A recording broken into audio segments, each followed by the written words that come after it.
All right. Hey, Stacey Wyatt. Good afternoon, buddy. What's up, big dog? Hey, man. Top producer series, Mike Price, Stacey Wyatt, EXP Realty. And we are sitting here today in a really, both of us in a very thankful and grateful state of mind. Isn't that right? 100%. And happy pre-holiday to you. Yeah, exactly. It's been it's been a great year, and there's been a lot of highs, a lot of lows, but overall, man, it's been a great year. I mean, there's a lot of growth with our teams individually, a lot of growth with the agents in our group. And I think a lot of it is just, systems, processes, and plugging in to the resources available, right? What do you think about that? 100%. I mean, it's always, people, systems, and, getting educated and staying up on it to continue to raise, whether it's your education lid or in some cases for us, it's like a leadership lid. Right. And it's been awesome to see, especially agents around us. I just, I've got a heart for helping agents grow their business like you do. Mm-hmm. And I love seeing, like, I say this all the time, and it's like, you can't beat me, right? Like, if you want to try and hit, you can't beat me because I want you to win, right? So you can't, if I want you to win, like, you can't physically beat me. I mean, I guess in some ways, but we're always looking for, how do we help people win? And, I'm seeing people's businesses like Laura Lerman's business. I haven't seen her so excited about selling real estate. She's figured out a really cool way to build, let's call it a non-traditional real estate team. Because we do know the traditional real estate teams are tough. And she's excelling. She's got an operational structure she set up, especially with some, her VAs in the Philippines. Jorge Montilla, who's gone heavy into YouTube and all in on video, and that's transforming his business. So I'm excited about a lot of the agents that we're, elbow to elbow with. We're all helping each other grow their businesses. And so that's the exciting part of really, it's pretty much my highlights of 2023 or 2022. We've had great success on our team for ourselves, but man, I'm really enjoying seeing these other agents' businesses thrive. Because, you switch a company, and at least a broker, and sometimes it's like, oh, grass is greener. But the cool thing is when I see agents that have switched and joined and their businesses have just blossomed like yours and mine have, it's fun watching them grow, and you can't help but just to root them on, right? Like, I think Laura, like, if she could hire 50 agents right now, she probably would, because she built a lead generation machine, mainly through Facebook and some funnels she created. She learned within our community that she had to turn the leads off because she was getting so much. But now I think she's figured it out and is really starting to scale. So to see Laura succeed, see, Jorge and a lot of these other agents' business blow up. I mean, I don't know how you can't get excited unless you're just a scarcity mindset person. Well, Laura, for example, you and I both talked to her a lot, and, she took a platform, our KV Core platform. She figured out how to do the funnels, and now she can see how she can scale it. So she's thinking big, right? Well, when you're going big and you're getting bigger, what happens? You need leverage. Well, what's the hardest thing to do? It's to find the right leverage. It's to find the right operations person and the right, all the help on the back end. And so she's leveraged virtual assistants. And so she's got a low cost operations model with high production. And so that allows her to get out, just stay in the 20% and really crush it. And so, well, Louis, who's her VA that she loves. And I always love on chats, and we just had a text chat with her and Brooke. And I love Laura's answer. She's like, I don't know, which is a great answer. She's like, because Louis does all of that. So his contract to close questions. How are they uploading settlement statements and checks into SkySlope? When do they get paid? And it's funny, and I say that because it would scare the crap out of me, but Laura's the type of person that she went and hired, she leveraged Louis, trained Louis up. For everybody that doesn't know Louis, Louis is a virtual assistant in the Philippines that has completely changed her business. And he has taken off all of the crap she doesn't like off of her plate. She's trained him, and now she never really has to think about it again because it all just gets done. So the text that I think it was me, you, and Brooke on it the other day, she's like, I don't know, Louis handles all of it. So that's from an operational perspective for Laura, who's kind of a go-getter, and she just wants to build, big. She's definitely figured out the leverage game. And then she also figured out, like you said, she created these funnels, right? Mainly through Facebook and a couple of channels, tied them to her KV core. So now she's got this lead flow coming in. And Laura didn't want, we've talked about the pain of building a traditional real estate team, right? Yeah. Well, she didn't want a traditional real estate team. Well, we've been talking about more of a modern real estate team. And she's now got 3 or 4 agents that handle all the lead flow. And she does a little bit of coaching and training, but for the most part, she's hands off. And all those agents handle the leads within her infrastructure. And so she's got a team, but not really doesn't, it's more of a modern team than a traditional team, which for her is perfect. Because I don't think she wants all the other, challenges that come with building the team. So seeing the leverage piece get done super well by Laura is exciting, and in a lot of cases should be very inspiring for UI and any other agent in the business, or for that matter, any business owner. Well, you, me, Laura, and a lot of the folks in our group, the reason we're able to do this and she's able to do this, she's plugging into the weekly mastermind. She's plugging into the classes. She's plugging into these people that have 8, 10, 12 VAs and seeing how they're doing it and modeling their systems. Yeah. Well, not only is she plugged in, she's created another environment, right? She created a book club. And so I believe they were reading Never Split the Difference. And so her and Steve Malone and some other agents did a virtual book club to where they'd read a chapter, hop on a kind of a, video streaming type like this, and go through the book club. So she's not only plugged in, whether it's in, our big Monday calls, and gotten a lot of ideas, especially like on the, what I call the modern real estate team that she's building, but everything else associated with using VAs, and then went out and created, she's like, hey, I want to do a book club. And she got some other people to, plug in. And so I love that she's just taking the ball and running with it also, and just creating other environments, which is really cool. Well, there's one thing you said a little while ago about, we were talking before we got on, is you and I have been grinding it out for 10 plus years. And a lot of times when the going gets tough, agents, and this is, not a bad thing, but they'll switch, go to a different brokerage to make the grass is greener. But the one constant, the work follows you everywhere. So you have to plug in and do the work at each one. And I'm really proud of the folks that are in our group right now, because the ones that are plugging in and getting on it are growing their business. And, I've seen multiple agents in our group grow their business 25% over last year. And even when the market was going down, you and I included, both of us had great years this year. Yeah. I mean, we're up 100% since we made the switch from our prior broker to EXP. And we're going to continue to step on the gas and continue to grow. We're at a phase now where, I just want to continue to grow up. But you said something there that I think is super important. And there was a Netflix special I watched, and it's something that's been resonating in my head, that there's this cycle, and I'm just going to call it the work cycle, right? Is every time some challenge comes in your business, or in this case, in your personal life, or in this case, business, right? You're going to have fear, uncertainty, and those two items will never go together. Those are closely followed by work. You have to put the work in. If you can get used to that cycle, fear, uncertainty, work, fear, uncertainty, work, fear, uncertainty, work, you can't complete the cycle unless you put in the work.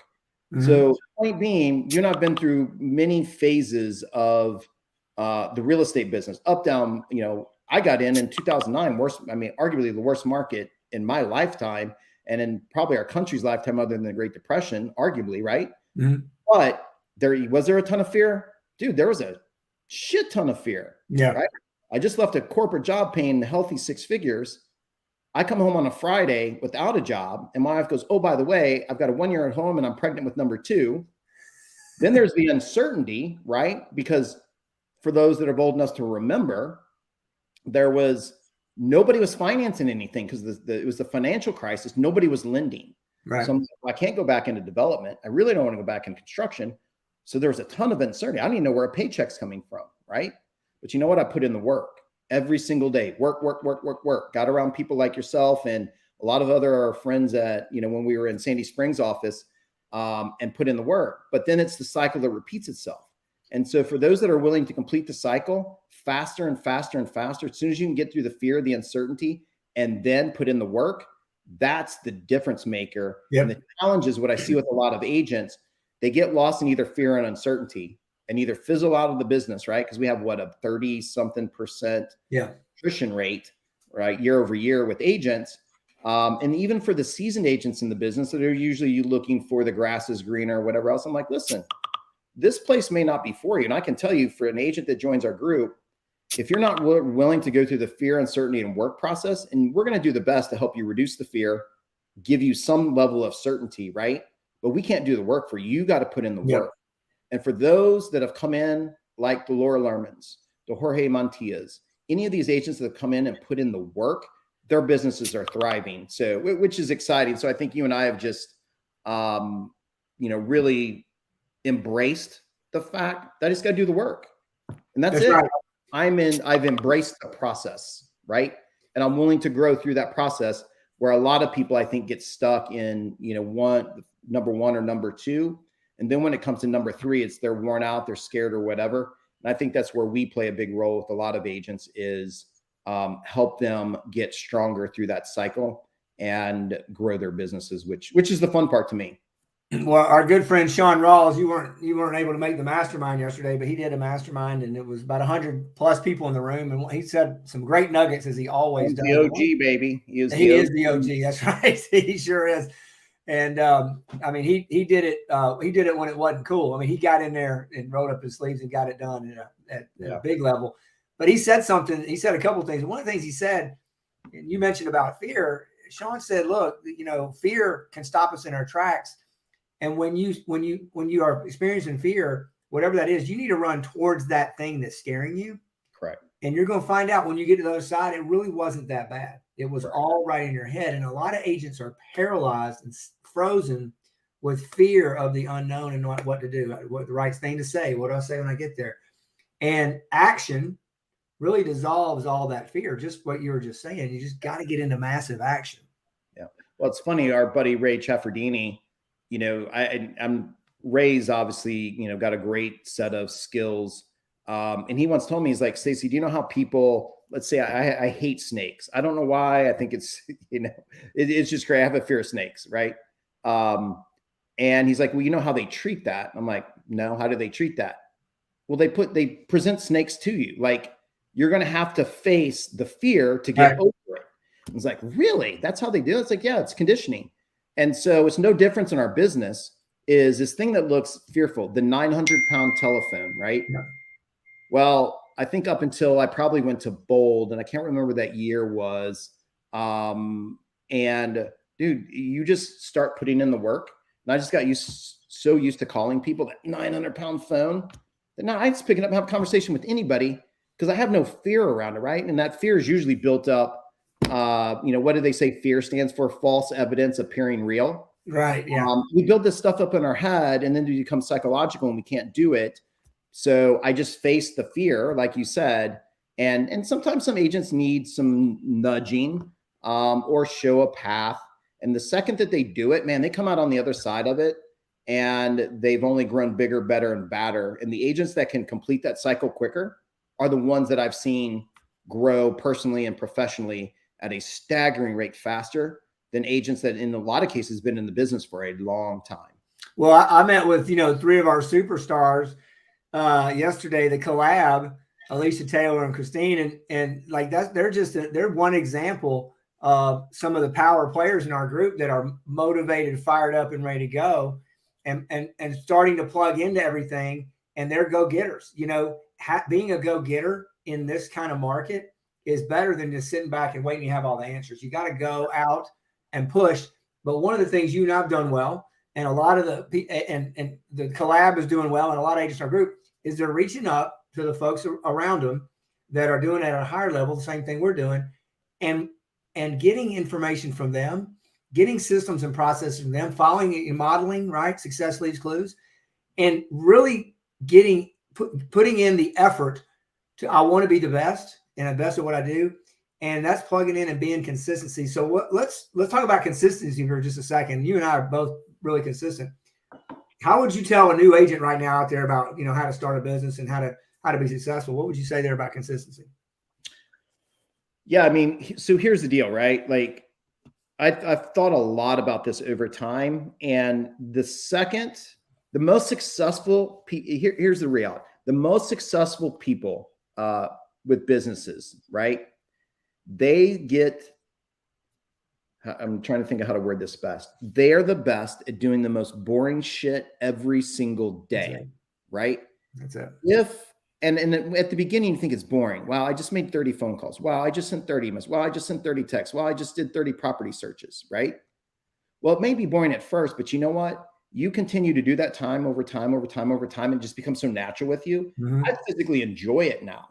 So my argument is, in watching super successful people, they're the ones that are willing to do the daily boredom task day after day after day, which creates consistency. Yep.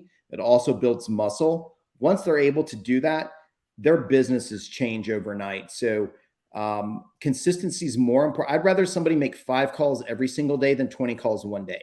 Oh, 100%. You get a much better outcome. You're disciplined. Yep. You are creating consistency. And I think that's one of the bigger challenges I see agents fail with. And let's just say, I have to assume it'd be all entrepreneurs, regardless of business. And here's why. You move from, let's say, a corporate job, or maybe even college, where it's very structured, right? You have to be this place at 7 o'clock, this place at 8 o'clock, this place at 9 o'clock. Your schedule's somewhat dictated to you. Well, people get in this business and it's like, you can make whatever schedule you want. Most people will not sit down and actually lay out a schedule and treat it like a business. Mm-hmm. Say, all right, at 8 o'clock, I'm in the office. I'm ready to go. I'm prepped. 9 o'clock, I'm doing lead generation. I'm, touching any new leads that came in. I'm then reaching out to my hots, my nurtures, my watches, and consistently working through that, right? Mm-hmm. Most won't sit down, and Callie and I, Callie's my director of sales, we focus so much on making sure your calendar is structured. So you know where you need to be, but you build that consistency, and consistency is probably, to me, the most important thing to build, whether it's a real estate business or any business. Are you going to be able to put in the task on a daily basis to create what we know will return good business, provided you're doing the right activities? Well, yeah, I mean, like when I have new agents come into either our group or my team or our brokerage, I tell them when they're working on the lead gen, they go, I'm gonna lead generate 3 hours a day. I go, don't start doing that 3 hours a day. Block off 30 minutes and do that for 5 days in a row. Yeah. And do that, and do it until you're consistent with that. Then add another 15 minutes, then add another 15 minutes. Next thing you know, up to 3 hours. Because you and I, we have done thousands of calls. It took me a long time to get into the 2 and 3 hours a day. And that was, yeah. Well, because here's 2 things that you say with that, which is funny. First of all, you put the 2-3 hours, like, holy crap, man, that's painful. 100% agree. Do a small frame. Here's the other thing, Mike. I don't know if you've ever done this, but I know I have. I just went and slapped from 9 to 12 lead gen on my calendar for all 5 days. Yeah. And how many days did I actually go in from 9 to 12 because I blocked? Listen, I do believe you have to time block some level. Yeah. Start at a minor chunk. And listen, don't put it on your calendar if you're not going to do it. Right. I'd rather not see it. How many people, I know of myself, I've had agents on the team, it's consistent. They put it on there and they're like, oh, that's my lead gen time. And nobody lead gens. Right. Yeah. Don't put it on your damn calendar if you're not going to do it. So for me, it's like, listen, even if it's 30 minutes every single day, I love that advice, because if you can do that 5 days in a row for 30 minutes, and you do that over what they say about 66 days to start creating the habit, and then by 6 months, it's nothing to you. It's not even boring. It's like, listen, especially after you get a little business rolling and you get a really good client, you serve it on a high level, and you get paid a very nice commission. You're like, wow, that's all I have to do. I do that every single day, and this is what turns out. Man, it's breaking across that mental barrier between whatever this 5.5 inches is between my ears. It's usually a mental game in this business to be able to do that. But consistency, we could talk about that all day. Oh, it's also the time blocking. This is for everybody. When you set a time block for 30 minutes a day, and guess what happens in 4 weeks, 6 weeks? You got more business than you know what to do with, because you've been consistent. And now you have to time block. Well, I've got to show that person at 9 o'clock to 11 o'clock. Well, then you got to block your time out, like between 3 and 4. Like you and I, it's hilarious. You and I trying to set up something like this for us to do. We have to go through our calendars and like, okay, I've got like January the 10th open from 11 to 12, because our calendars are so blocked. And that's just, we got there over time. It didn't happen overnight, right? Yep. Well, the most successful people, and I haven't seen Glenn Sanford's calendar, but when I was out in Austin one time, Gary showed us his calendar. They all time block, right? Oh yeah. So they're not going to go work on a task and then work on it for 6 hours at a time. If somebody's writing a book, right, they're going to block 30 minutes this day, 30 minutes that day, and that's book writing time, right? So they go in that 30 minutes and they bang out 30 minutes of content. Dude, imagine that, because everybody's, oh, I don't have time to write a book. What if you just did 30 minutes? I'd have to do the math on this, right? 30 minutes a week, right? One 30-minute block over 52 weeks, 52 times 30, that's 1,560 minutes. I bet you could get pretty damn close to writing a book. That's the level of consistency, and that's also how you block out time to be the most productive. Right. I think if people learn to be able to, time block, use their calendar, be consistent with it, those are the ones that can get a lot of stuff done. Well, something else, along with the time blocking, the lead generation that scares a lot of agents is, they build this thing up that it's this big deal. And like Sean was saying yesterday in the mastermind, you and I know this, you're just having a conversation with somebody. And in that conversation, you're going to uncover by asking questions where they are in their journey. And if they're 8 months out, that's a follow-up every 3 weeks until they go, and then you can cut that down to 4 months, but that's a follow-up every 3 weeks. If they say, hey, we need to be in someplace by March, that's right now. And you have to ask a lot of questions, and you have to be very, thoughtful of what, what's their timeline, what's their motivation, and, when you need to be there, what happens if you don't get there. But being consistent with that, just having conversations with people daily, you're going to have a ton of business. 100%. Well, it's funny because we just finished our script battle, our 26th month in a row objection battle. And in that breadth of what you were talking about, what do most salespeople do? Most salespeople like to talk, right? Yeah. And the best salespeople are the best question askers, right? Yes. They ask the best questions. So when we're doing our objection battles, the agent that always seems to win that particular round was the agent that asked the best questions, right? Versus just telling them how great we are. And, we've sold this many houses and we're better than this agent because of all these reasons. They don't care, right? The way to really do it is to be a really good question asker. And that will get you farther. It will get you more information. Then that person will feel more engaged, and you're really getting to the crux of it. So if there's a big takeaway on that too, I love that, is ask more questions. Shut up, listen, and then ask a lot of questions.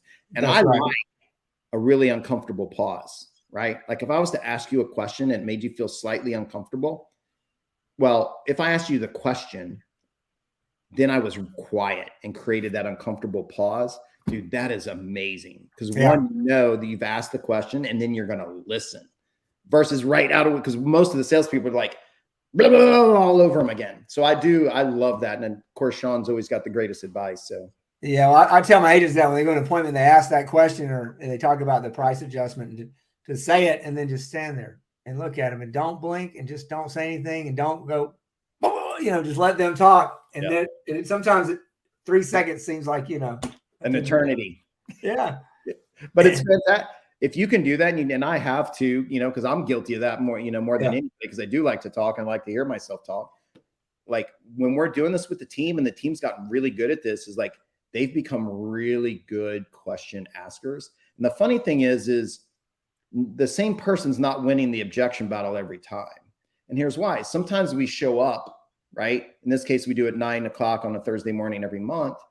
Well, maybe I didn't get myself ready for the 9 a.m. objection battle. Maybe I didn't get myself ready for that objection battle. Mm-hmm. And we are talking about this today because there's some really talented people in terms of objections and dialogues, but you also got to ramp yourself up for the game. I was telling, I remember 2 specific listing appointments that were in my backyard. They're things I usually nail. I was having a rough day. I woke up on the wrong side of the bed. I had a rough week. And I wasn't able to turn my mindset on to listen, I'm going in. This is my backyard. I'm going to win this. And I'm going to sell this house and have another record sale and help another seller. So mindset in this game is big also in terms of being able to show up and be present. And then provided you have the skills, you can be a good question asker, usually gets you the prize that you want. Well, it's all mindset. And right now, there's a lot of people, a lot of realtors, we'll talk since we're talking about agents, that are doom and gloom. Oh my gosh, this is terrible. Things are falling. I don't think like that. You don't either. There's more opportunity. I was talking to some agents on our one-on-ones this morning. I said, guys, this is going to be their best year ever coming up. There's more opportunity this year than there was last year. Buyers can buy, sellers can sell, and you just need to have more conversations with more people and work on your craft, work on your time block, and be consistent, and you'll outperform 90% of the agents out there. 100%. Yeah, for sure. man.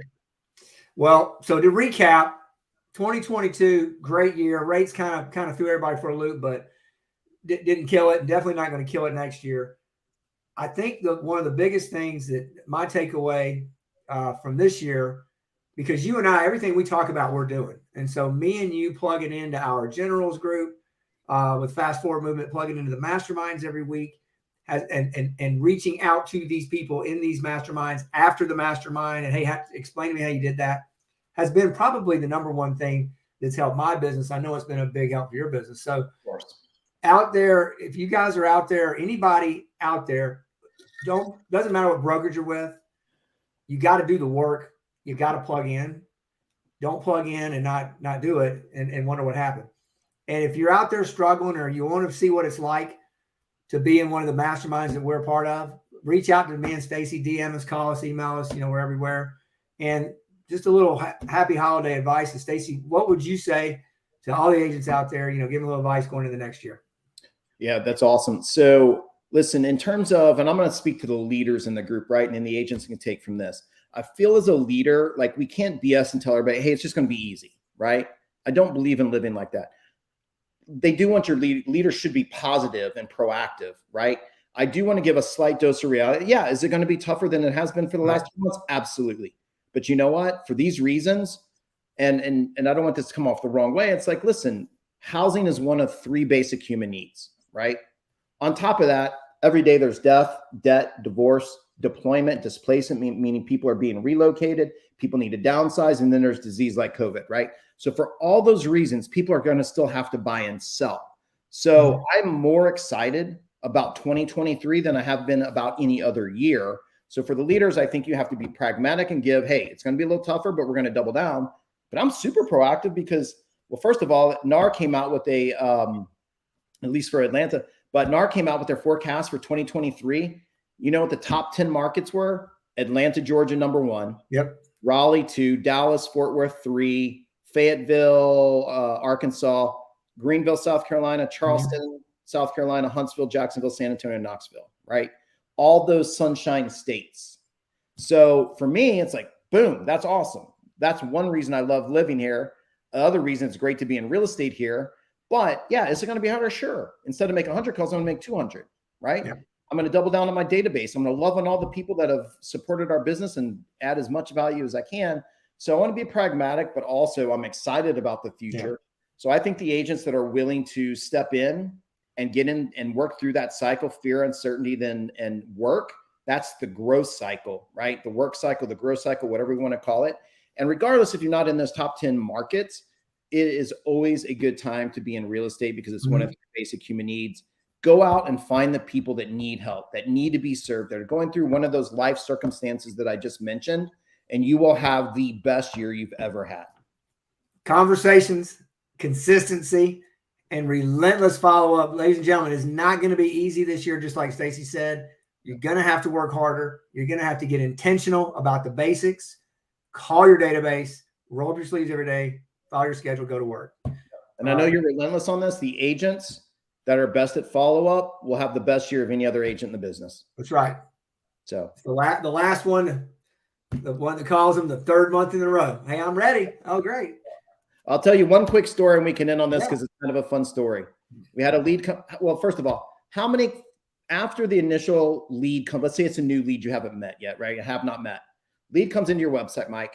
How many follow-ups, if you didn't get them in the first 5 minutes, you couldn't get them moving the first, how many follow-up calls or conversations do you typically need to have before they convert, especially on some of the longer tail leads like Google?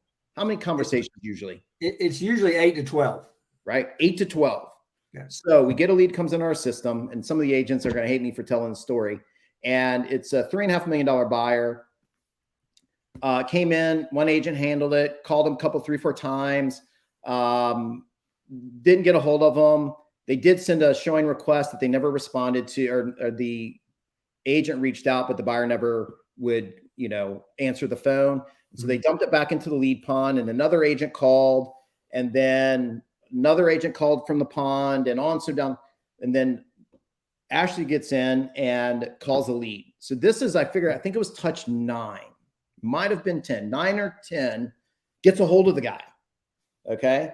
Put a showing request like he's done 2 other times, but never answered. So on call 9 or 10, Ashley calls him, goes out to make sure he's legit, shows him the house. Not only is he buying, he's a cousin of an NBA player. He's an investment banker. He wants to buy a house, but he also I'm also buying one for my cousin, and that's $7 million of deals. So I'm going to tell you right now, the agents in 2023 that will do the best follow-up, bar none, will win the game. End of story. When you followed up and you feel like you're at the end of the rope on follow-up, add 8 more follow-ups and you will have a better chance. Yeah. And if you're doing the thing you're supposed to be doing consistently, it's not a big deal. You just write it right in your schedule. You just get it done and you go do the work, and then you go do what you got to do. Consistent, make the follow-ups, make your CRM tell you, hey, it's time to call this person, put in the work, go through the fear, uncertainty, put in the work, fear, uncertainty, put in the work, and you're going to have the best year you will ever have in 2023. Right. And if not, listen, if it comes to a time where you're like, hey, I need some help, I need to talk, give us a call. If it's a fit, we can help you. I know for the right agents that are in the right mindset, we can help them move their business further than they ever thought. And this is not, we're not guessing, like we've done it. Like we're up 100%. This year will be our largest year by far. I think we're up 25% over last year, 100% in 3 years. And we're just going to continue to move that ball. So, and listen, we put in the work. So it's a proven path laid out of years and years and years of trial and error. And here we are, no more trial and error. We've got the answers to the test with our group. So now it's just step on the gas pedal. That's right. Scale it. All right, Mr. Wyatt. Hey, happy holidays. Merry Christmas, my friend. You brother. You guys out there, for those of you out there that are listening and watching this, thank you. Have a great year. Hope you had a great year. Love on your family, love on your database, and get really intentional about what you're going to do next year and start doing it now. And if you have any questions, if you need anything or support, Stacey and I are here always to help you. So have a great rest of the year. Let's get it next year. All right. Have a great holiday. All right. Talk to you soon.